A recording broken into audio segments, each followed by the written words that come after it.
torak'izay ihany koa ny tany Mahajanga misy ny vaovao azo avy amin'ny ekipa avy any an-toerana Norbert Rakotomalala no mitondra ny akon'izay.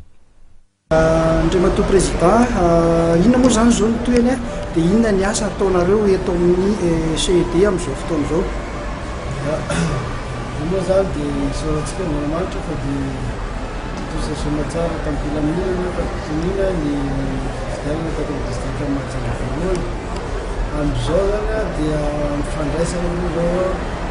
mifandraisana amin'ireo voka-pifidianana avy amin'ireo fifidianana tsirairay avy zany no ataonay ary efa anatin'ny mamaraparana azy izy satria ny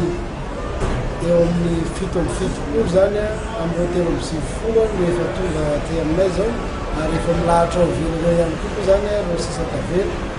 dia mandray azy ireo zay a avy eo moa sady efa mandeha ihany koa moa zany fandefasana an'ilay scanine mandeha any Tananarivo dia rehefa vita zao a dia manao ny kirakirana amin'ny antsipiriny tokontaratasy ireo zany zahay a dia zay moa mazava ho azy a fa ny fandefasana mivokatra miakatra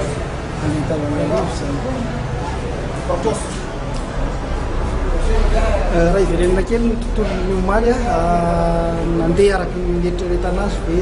tsy nisy tomika teo amin'ny lafin'ny filaminana na teo lafin'ny hoe fisotro ny fifidianana tamin'ny ankapobeny? Raha ny filaminana aloha dia lamina tsara ny tanàna Mahajanga ary afaka mifidy tamin'ny pitonina ny valan-karena to dia ny mahakasika ny ara-teknika moa zany misy any kely madinika fisaingy voavavy koa izy ilay satria tsy dia misy hoe vavana zany tamin'ny fahanatotosana ny fifidianana teto Mahajanga tato.